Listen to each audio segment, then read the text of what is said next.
Well, good evening and welcome to Tucker Carlson tonight. British authorities are continuing to investigate the suicide bombing in Manchester on Monday, the one that killed almost 24 people.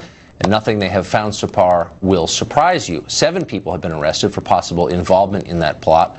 Police are warning that bomber Salman Abedeh may simply have been the mule for a bomb built by someone else, and that person remains at large and could strike again. So that is one concern. But there are other facts in the case that ought to get policymakers thinking deeply about how and why this happened. And again, this will all seem familiar to you if you watched any of these before. The bomber was born in Britain, not some far-off land, but he still grew up to embrace Islamic radicalism and declare war on the country that raised him and kill his neighbors, in effect. There are many more like him. A new report released by the British government concludes there are about 3,500 people being watched as potential terrorists. Not a big country. At least 400 people who have returned to Britain after leaving to fight for ISIS, the very group that took responsibility for the Manchester bombing.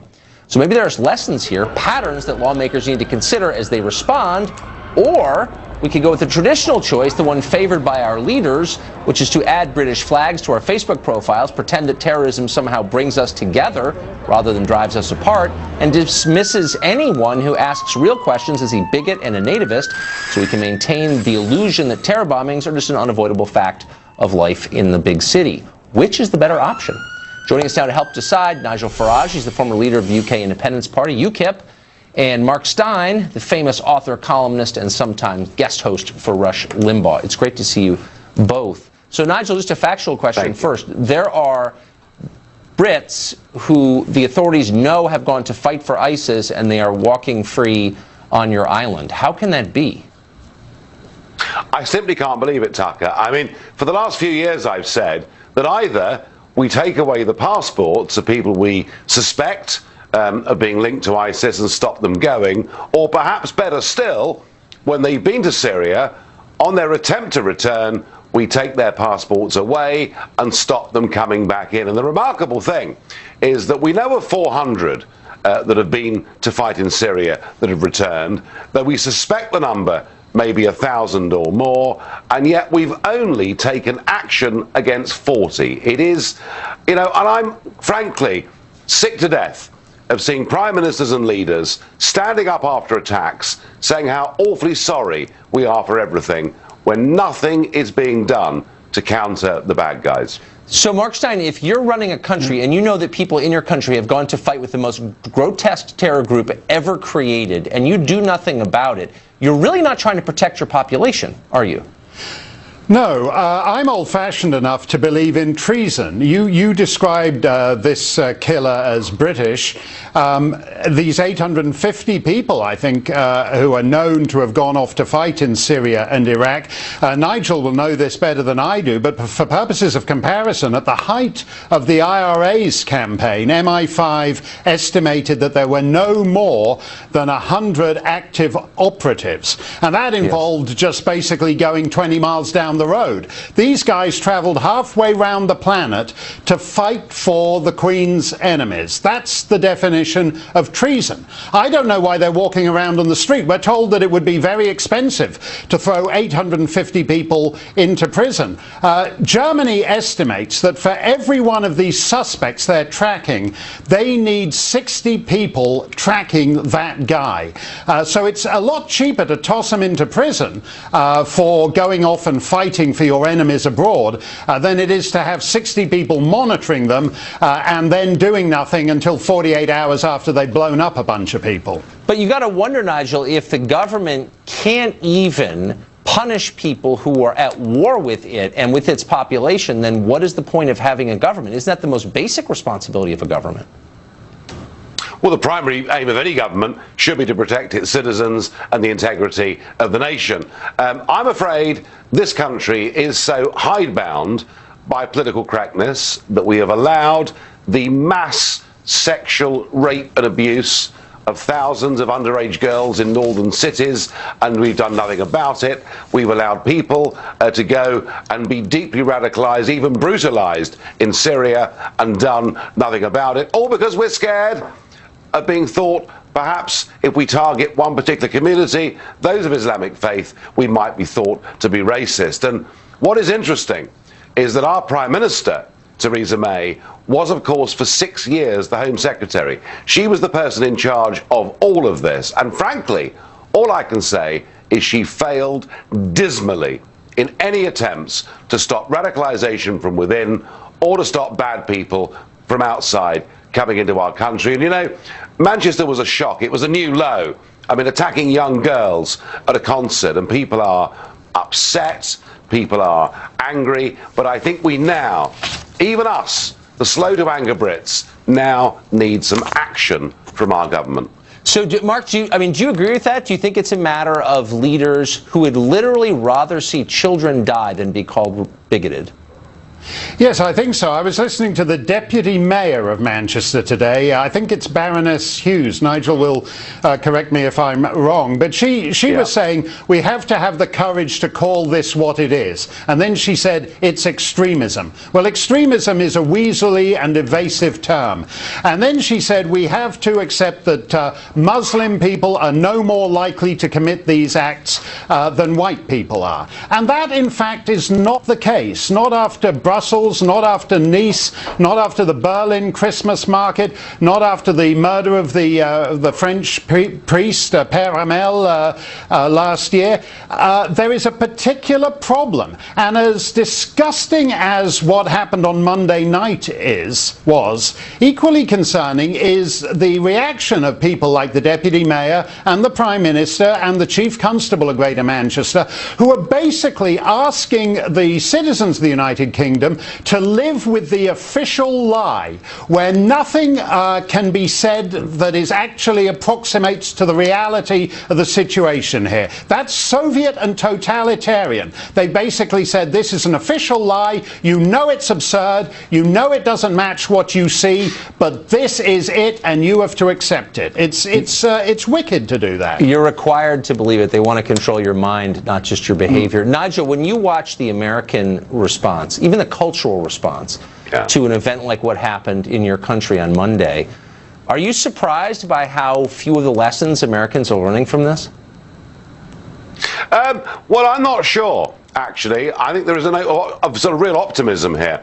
I spoke to Seb Gorka yesterday, who, of course, is dealing with counterterrorism with President Trump in the White House, and I think there is a new mood in the American government, a desire to cast aside political correctness, a genuine desire to stop radicalization from happening. I mean, had Hillary won, I mean, look, she couldn't even bring herself to use the phrase Islamic terrorism. I think with Trump, you have got somebody who has the moral courage to deal with this. And Tucker, can I say, I thought his speech in Riyadh to 50 of the world's biggest Muslim leaders, when he said to them, drive out from your own places of worship those that spread extremism. So I think America is in a much better place than we are here. Though I have to say, you mentioned already, there are 3,500 terrorist suspects living in the United Kingdom. Do you know, in Belgium, with a population of 12 million, there are 18,000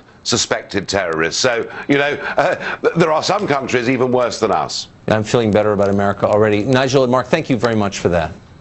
Thank you. Thanks, Tucker. Well, another small story out of the UK this morning, not terror-related, but one that says a lot. A new survey found that British university students were so overwhelmed by student loan debt that a third of them would consider prostitution in order to pay off their loans. And before you judge that, consider that the situation here in the U.S. may be no better. The student loan debt is higher here. More than 1 million college kids have enrolled in one prostitution website, just one. There may be others, hoping to sell themselves for cash. These are normal kids working to get an education. People you might know might live on your street, willing to become hookers to pay the bills. Is that the America you remember? Isn't this a rich country? Well, for some, it's richer than ever, but for the middle class, signs of poverty are everywhere. Take a trip outside the city sometime. It's like the recovery never happened because in a lot of places, it didn't happen. Almost half the people who live here in the U.S. cannot come up with $400 on a day's notice. That's the pair of tires for your truck, not even all four. And yet it's still too expensive, perhaps, maybe even likely, for your neighbors. Since 1990, the percentage of working-age Americans classified as, quote, disabled has doubled. For a lot of them, the main disability they face is a total lack of jobs anywhere near where they live. None of these people shows up in the fake unemployment numbers Washington shamelessly peddles to the rest of us. Is it really surprising then that heroin use has exploded in rural America? Drug ODs kill 50,000 people a year in this country. Now, in a lot of ways, things are bad in parts of America, and that's exactly why so many voters rolled the dice on Donald Trump in the last election. It's also why it is vital that the people in charge address the underlying problems that put him there in the first place. But they're not addressing those problems, in case you haven't noticed. The latest evidence comes from a new poll released by Politico. As of this morning, 68% of Democrats say that President Trump should be impeached and removed from office. Nearly half of Democrats, this is amazing, believe that Congress's top priority ought to be investigating the administration's ties to Russia, not fixing health care, unemployment, the opioid crisis, or even figuring out why college kids are selling their bodies to pay their student loans. But the Russia conspiracy, that's the most important thing to half of all Democrats. As we've noted before many times, this is crazy. Worse than that, it's negligent. The real story is not Donald Trump, whatever you think of him. It's the people who voted for them. They voted for him for a reason, in some cases, even though they didn't really care to vote for him. A lot of them were actually Democrats abandoned by their party. Democrats could probably win a lot of these people back if only they cared about their lives. But instead, the party has retreated further into the cul-de-sac of identity politics. Open borders, transgender bathrooms, any number of esoteric and poorly thought out ideas pushed by its component interest groups. And now, Russia. The grandest conspiracy of all, the one that explains everything in the universe, very much including the failures of the Democratic Party. Trump didn't win, Putin installed him. It's a lie, but it feels good. What a relief from self-reflection that is. So Democrats take hit after hit until one day they're hopelessly addicted to this lie. They're Putin heads looking for another fix on CNN. It's amusing and it's poignant, it's sad, but meanwhile the middle class is still dying. Zach Pekansis is a former senior advisor to the DNC. He ran the party's Trump War Room, and he joins us tonight. Half of all Democrats believe investigating the ties between Trump and Russia is the single most important agenda item for the Congress to pursue in the face of everything that's happening in this country. That tells you everything.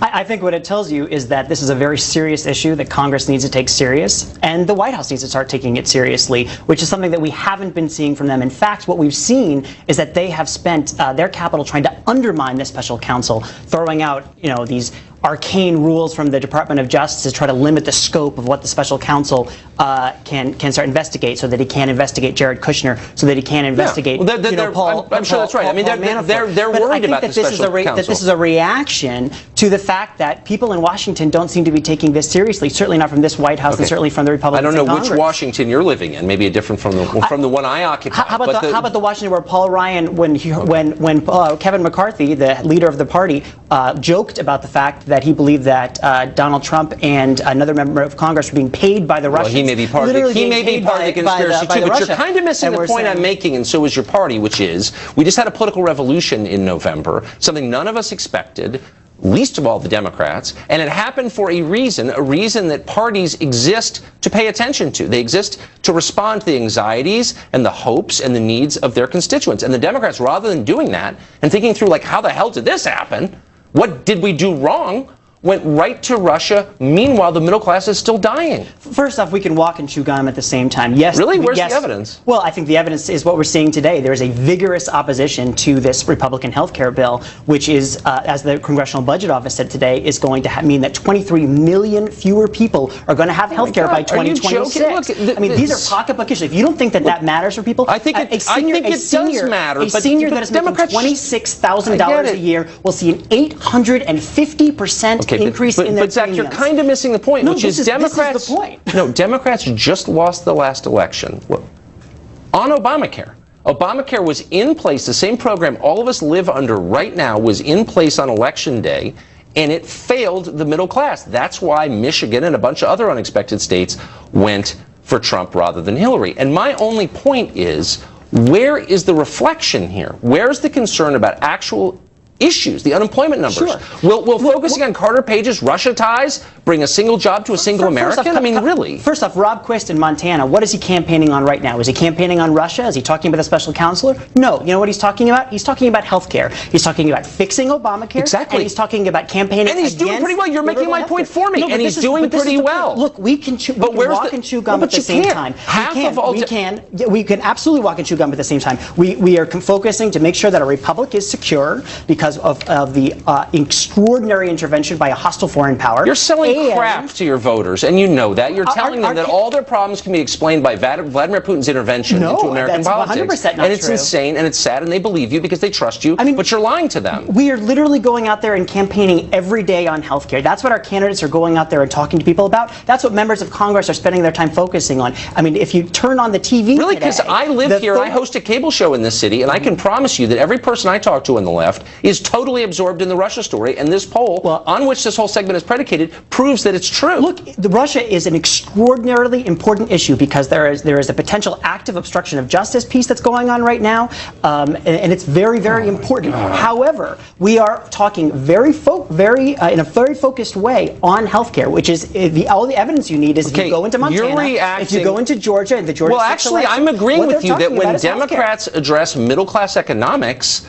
they have a shot. And by the way, the country deserves someone to focus on that. Sure. Bernie Sanders almost got your nomination, and he did it not by talking about Russia or these weird social issues that really serve nobody except your stupid little interest groups. He talked about bread and butter things like student loans, which are a real thing. And you guys have abandoned that completely. I mean, if you go onto the floor of the House of Representatives, what are they talking about? They're talking about health care. They're talking about jobs. The first thing that the Senate Democrats did, what do? They sent an infrastructure jobs bill to the White House. Where has that been? That has been sitting there languishing. They're going to impeach Trump because he's not responding to the opioid crisis or unemployment or the rise in healthcare costs. No, they're trying to impeach him because they think that he's Vladimir Putin's marionette, and it's insane. The Democratic leadership is not talking about impeachment. What they are talking about is this awful healthcare bill that is going to mean that 23 million people have fewer people have health care. Can I suggest one thing? Maybe it would be good for the Democratic Party to lead, rather than letting its interest groups set the agenda and its spun-up netroots who watch the cable shows demand action on this or that, but to articulate what the message is. The middle class needs representation, and they're ignoring it. Again, if you want to know what we are talking about on a day-to-day basis, go see our candidates who are talking about health care,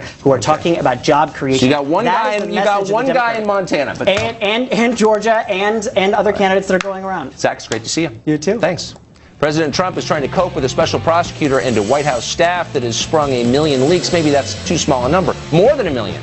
Is it time to bring back one of his political allies from the campaign? Corey Lewandowski joins us in a minute. He's former Trump campaign manager. Is he going back to the White House? Published reports say yes. We'll ask. Plus, New York is heaping honors on a terrorist whose terror group murdered 5 New Yorkers. This is actually happening right now. We'll ask a city council member why he's supporting this guy and why New York is suddenly in favor of terror. An amazing story. Stay tuned. January 2015, when his campaign was still such a joke to pretty much everybody, Corey Lewandowski agreed to be his campaign manager. He didn't get Trump to the finish line. He got him to the nomination, though. Now rumors are swirling that Trump wants to bring Lewandowski back to the White House as part of a special crisis management team. Are the rumors true? Corey Lewandowski joins us tonight to confirm or deny. Corey, you going back to the White House? Tucker, the only time I go to the White House is as a guest. You know that, just as a visitor. I like to bring my family sometimes. That's about it. So you wouldn't consider going back to work as a crisis manager as this investigation proceeds? Well, let me be very clear, and I think everyone knows this. My loyalty is to the president and to make sure that his agenda, which he ran on, which is jobs, homeland security, building a wall, making sure people are back to work, cutting taxes for the American working class, is moving forward. And if that means I can help the president by doing that, of course, it would be a privilege. But let me be clear. I've got a great life. I love doing what I'm doing. If I can help the president from the outside, I can be very, very helpful from the outside, maybe much more so than even on the inside. If you went inside, what would you do? What does crisis management mean in an investigation like this? You know, honestly, I don't know. And to be clear, I haven't had any conversations about this. So what's amazing is, there's one media outlet which we like to qualify as fake news. It's called Politico. They write a story, and all of a sudden everybody picks up on it and says, "Wow, it's factual." And what's amazing to me was I was on an airplane coming back from Miami on Monday. The plane lands, the story breaks, and all of a sudden I get a bunch of phone calls that says, "Hey, heard you have a job at the White House," which nobody told me or anybody else I had been associated with. So, don't believe everything you read in the fake news. Oh, I would never defend Politico. It's a ridiculous little website. But a lot of people in the White House talk to Politico, I've noticed. That is real. They're getting a lot of calls from staff, both career people and appointees, from within the building. And so that's kind of the larger question. Why all these leaks? I've never seen this many leaks in any administration since I've been here. Well, Tucker, it's very clear to me, and what we've seen is we saw a report, and I don't know if it's actually accurate or not, but we saw that there are 3 staffers who have been identified by a news outlet that have leaked classified information. If that happened, those people should be held to the highest standards of the law accountable, which is a felony.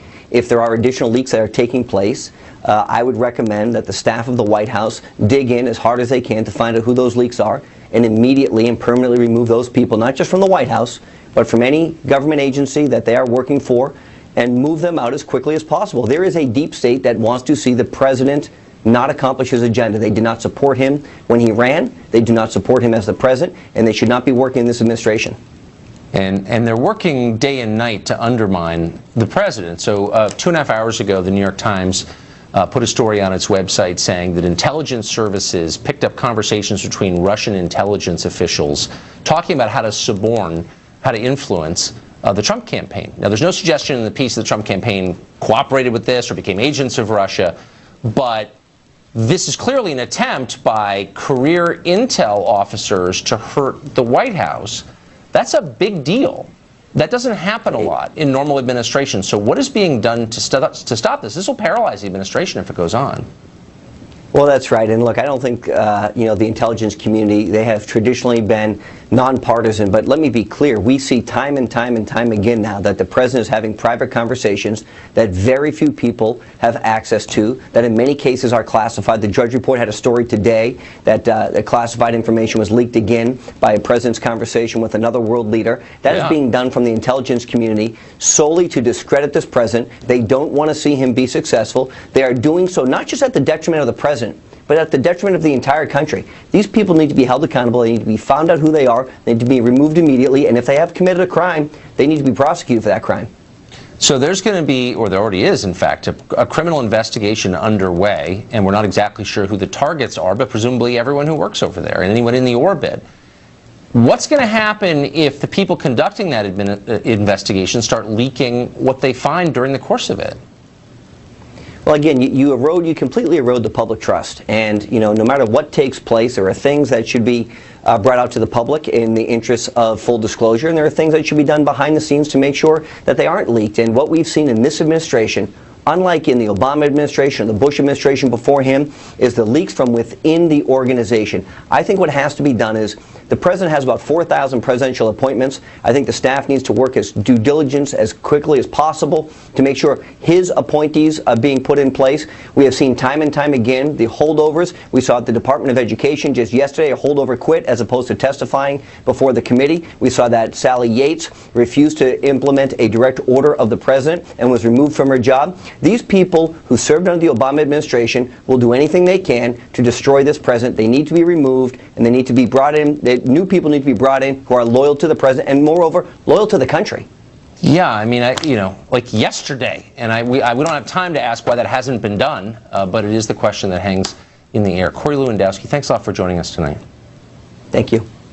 Oscar Lopez Rivera was a leader in a terror group that committed hundreds of bombings and killed 5 in New York. He went to prison for a long time now. He's out. Obama got him out. Now New York City is honoring him as a great man. Up next, we'll talk to a city councilman who compares him to Nelson Mandela. We'll find out why. Well, New York's annual Puerto Rican Day Parade is coming up in 2 weeks, and this one will make national news. Organizers have announced they're going to honor a man called Oscar Lopez Rivera during the parade. Who's he? Well, just a terrorist, literally. Lopez Rivera was a leader with the FALN, a Puerto Rican paramilitary group that was committing all kinds of attacks throughout the United States in the 70s and 80s in an effort to make Puerto Rico communist. They murdered 5 people in New York during a series of bombings. Lopez Rivera would still be in prison for as many crimes, but President Obama commuted his sentence just before leaving office with very little fanfare since the press didn't really bother to cover it, and he went free. Jermaine Williams is on the City Council of New York City, and he signed a letter praising Lopez Rivera, declaring solidarity with him. I'm not even sure what to say about this. I mean, you represent New York City, a city you'd think would be sensitive to terror. and yet you're endorsing an admitted terrorist. There's no debate about what the guy did. He admitted it. So why would you do that? So one, I'm going to be marching the Puerto Rican Day Parade to celebrate the heritage and the culture there.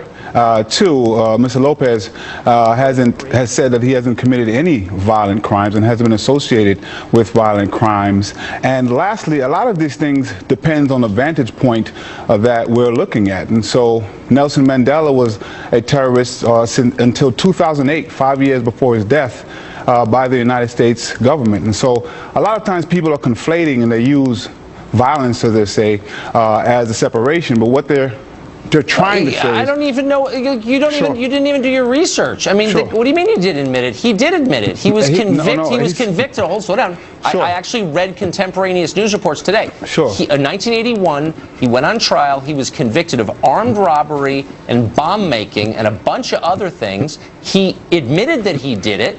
Then President Clinton tried to offer him clemency if only he would renounce violence, and he wouldn't. So there's no debate that the guy committed acts of violence. He admitted to armed robbery. Because they didn't recognize the United States, they actually didn't put up a defense. And so everyone, the United States just went ahead and did their own case. But he has renounced violence. That's not true. He was tried in our justice system and admitted that he committed armed robbery and made bombs. That aside, we should get to the real point. And so many people conflate saying, I don't believe in the tools of the cause, when they really just don't believe in the cause to begin with. So I submit to you, what strategy should be used to fight for one's freedom, justice, and equity? How about the strategy they use in Puerto Rico, which is having referenda where the Puerto Ricans get to vote on whether they want to be an independent country or a state or a territory, which they regularly do. They do that all the time. You obviously don't follow this in any detail. You're glomming on to the guy because he's a fashionable communist, but he's also a terrorist. Again, Nelson Mandela was viewed as a terrorist till 2008. But this is, are you really comparing him to Nelson Mandela? Martin Luther King was the most dangerous man in America by the FBI. He was shot and killed violently.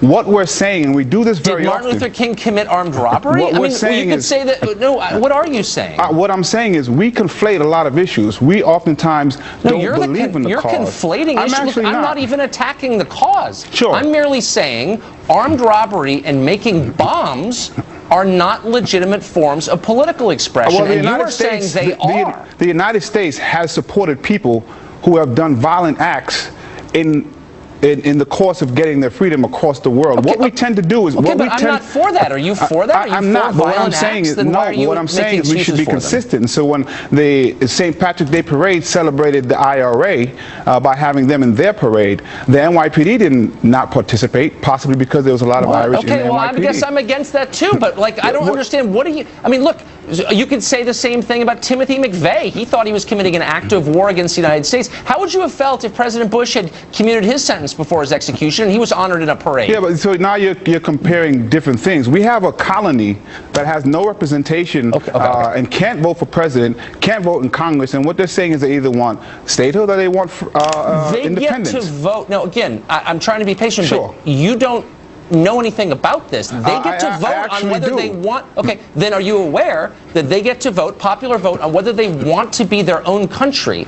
And they don't. I think they should, by the way. They don't because they get so much in aid from the United States. No, but there are some people who actually do and have been fighting it for some time. The question is, what do we do when people are fighting for their freedom and justice? And so often we try to pretend... So it's legitimate to commit armed robbery. No, what I'm saying is I don't condone that. I support nonviolent. But what I'm saying is even when we do nonviolent resistance, whether it's sitting down for the Pledge of Allegiance, whether it's simply people saying Black Lives Matter, people get excoriated with the same language. You are a demagogue who's endorsing violent behavior. You're an elected official who is making excuses for violent behavior, and you should be ashamed of yourself. People oftentimes pretend they prefer one strategy over another when they just don't prefer any strategy at all. Well, I don't prefer armed robbery. It's pretty simple. And you're in a position of responsibility. People voted for you. They look to you. They take their cues from you. And you should say unequivocally, nobody... But this country... You're supporting a guy who admitted to armed robbery, and you're saying it was a revolutionary act. People who became the Taliban. This country has supported Saddam Hussein. So we are saying one thing for a group of people when and things another fall for another. apart,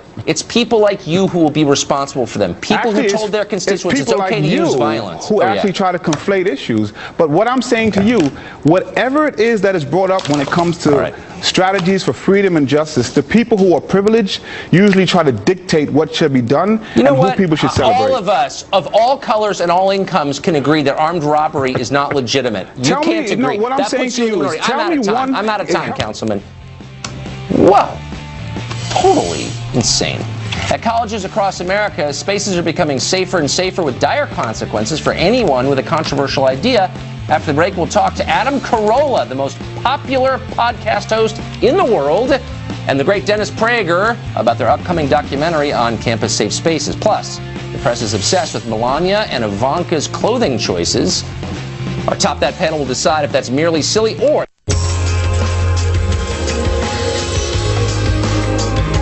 Kids across the country are fleeing in terror from uncomfortable ideas, retreating into now omnipresent safe spaces where they can live lives free of scary ideas they don't understand. Now Adam Carolla wants to put them at risk. He's teaming up with radio host Dennis Prager to make a documentary film called No Safe Spaces. We're going to travel the country and ask college kids about the suppression of dissent on campus. Here's part of it. The University of Tomorrow is here, a place of discovery, tolerance, and acceptance. Our commitment to diversity means that nobody graduates until they think just the right way. At Utopia University, there are no violent words to hurt me. I will punch you if you're a fascist. I'm going to be the next Che Guevara. We speak out against privilege. We've checked our privilege. Welcome to Utopia U. A wonderful place to learn that everything your parents taught you is wrong.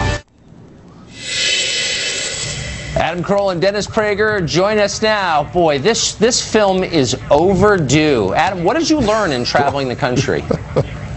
Well, so far we've only hit a couple of colleges, but all you have to do is watch your show and you'll learn everything you need to know about campuses turning into a romper room.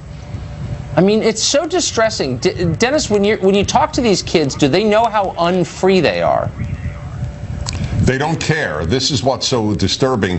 What was it, a Pew poll, I think it was? About half of the kids at college in America today believe in freedom of speech, because the others, when you ask them, and you could see this on the internet, it's amazing to watch these kids say this, oh, we believe in free speech, just not for hate speech.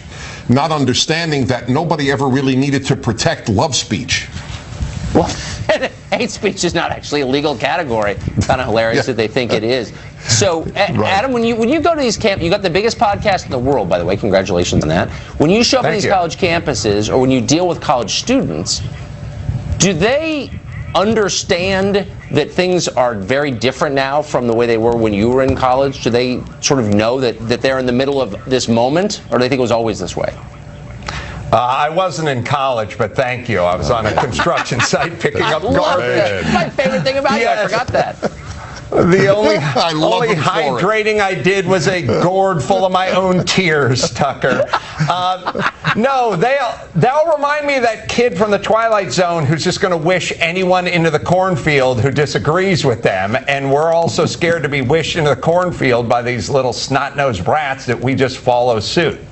You know, it's actually, we're making this movie, and it's at nosafespaces.com. We're making this movie, but the truth is it's impossible to parody what actually takes place. Harvard, and I want all your viewers to look this up, because what I'm about to say will sound like we made it up, or certainly like Adam made it up. At Harvard, they announced, I think it was last week, that no longer will there be fines on your overdue library book, which is 50 cents a day, by the way, 50 cents a day, because we understand how much pressure a Harvard student already has on him or her. You don't have to pay your overdue book fine. Then why, I mean, the obvious question, final question to you, Adam, since you didn't go to college and you did just fine, why would you send your kids to college? Great question. I would like you to come and speak to my wife, Tucker, because I've been saying this for a million years. We're just sending them to be poisoned, exactly. Like that Nike commercial. Like they're out in the audience wearing gray jumpsuits and being indoctrinated into these horrible ideologies. To be fair, some of them should be scared when the giant Jewish guy comes and yells at them. But other than that, they have no excuses. Right, I'm very scary. I really do. I scare them. Well, No, I hope it's the you whole do thing's scare it's them. painful. Yes, it is. yes, you're No right. Safe Spaces is the movie, and every person on the show is going to watch that. Thank you, guys. Thanks, Tucker. Well, don't miss our entire hour of stories like this. On Monday, Memorial Day, we bring you a special edition of the show Campus Craziness. It'll be in this time slot, 8 Eastern on Monday. Grab a beer and enjoy yourself. Today in the news, here to decide for us, Jillian Turner, former White House National Security Council employee, probably the best one, and Lisa Booth, star of the Washington Examiner, and they join us tonight on the set. Great to see you. Lisa, what do you have? Blow my mind. Well, Tucker, there's been a lot of talk about how to stop terrorism, and I think we finally found the answer. I think, like, the greatest thing that we can do now is just unite as people, as, like, fan bases, all of it, you know? I think that the greatest thing we can do is just unite and love on each other, and, like, no barriers, no borders. Like, we all need to just coexist.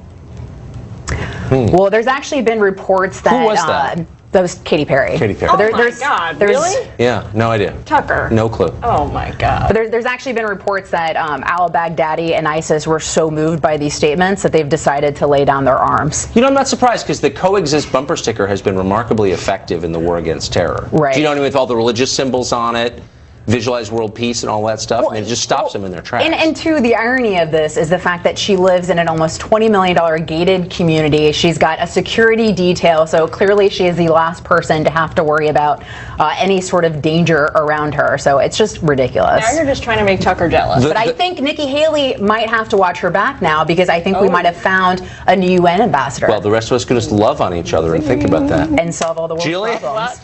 Jillian, can you beat that? I think so. Okay. You've known me for a while. Yes. It takes a lot to offend me. Yes. And a lot at this point. You know, I've been You're doing remarkably even-tempered. It's your years on the National Security Council. Exactly. Yeah. Working for 2 administrations. Everybody hates me. That's fine. Yes. But this week, I got offended. And I wanted to bring this story to you. Okay. As you know, the president traveled to the Middle East, and most of the news cycle has been focused on that for good reason. You know, this sends signals all around the world. Everything is up for grabs, for analysis when it comes to this trip. How long he's away for, what countries he visits, what order he visits them in, how long he stays, who he meets with, who goes with him, all fair game. But I felt like there was an inordinate amount of attention this year and like pithy analysis of what the First Lady and Ivanka Trump were on their heads. Whoa. And my issue with this, the main commentary was about the fact that they wore veils in Vatican City when they visited the Pope, and they didn't wear head coverings in Saudi Arabia. Right. Which is all that's fine. But to focus on this, I think, and to have a complete lack of any discussion about what the men around them, who are actually the stars of the show, were wearing, was sort of sexism at its most insidious. Because to me, the most dangerous kind of sexism is that which is so omnipresent and accepted that nobody even notices it. See, I would diagnose this differently. I would say it's not sexism, it's multiculturalism. The argument is you have to show the same respect to the Saudi royal family as you do the Pope. And I would say, no, you don't. Well, there's an easy answer to that, which is the reason that the way these decisions get made is by State Department Protocol Office. They set the tone and the guidelines for the trip. This was not personal decisions they made. So I just think that quells a little bit of your criticism, I think. It's just good to know that Jillian doesn't get offended easily. There's a lot of leeway. All right. By the way, you win because I can't watch that Katy Perry clip again. I don't want. You do, but you get the consolation trophy because you're a good person. I don't want one. Well, the institutional left has been claiming for weeks that President Trump engaged in obstruction of justice by firing an FBI director who committed plenty of fireable offenses. Let's compare that behavior with the actual behavior of a Congresswoman, Debbie Wasserman Schultz of Florida. Capitol Police are investigating a staffer of hers who may have caused a massive cybersecurity breach and run a multi-million-dollar procurement scam. They're investigating it, and as part of that, they seized a laptop. The laptop wasn't taken from Wasserman Schultz's office, but now she's claiming she owns it. And since she happens to sit on the House Appropriations Committee, which controls the budget for the Capitol Police, she called in their chief and threatened him with punishment if his officers wouldn't pull back. Here's part of it. My understanding, the Capitol Police is not able to confiscate members' equipment when the member is not under investigation. I think you're violating the rules when you conduct your business that way, and should expect that there will be consequences. There will be consequences. A member of Congress straight up threatening the cops about what will happen if they don't ignore evidence. That's obstruction. Daily Caller broke that story. We'll see else who picks it up. We're back tomorrow at 8. Hope you join us then. The 5 starts right now.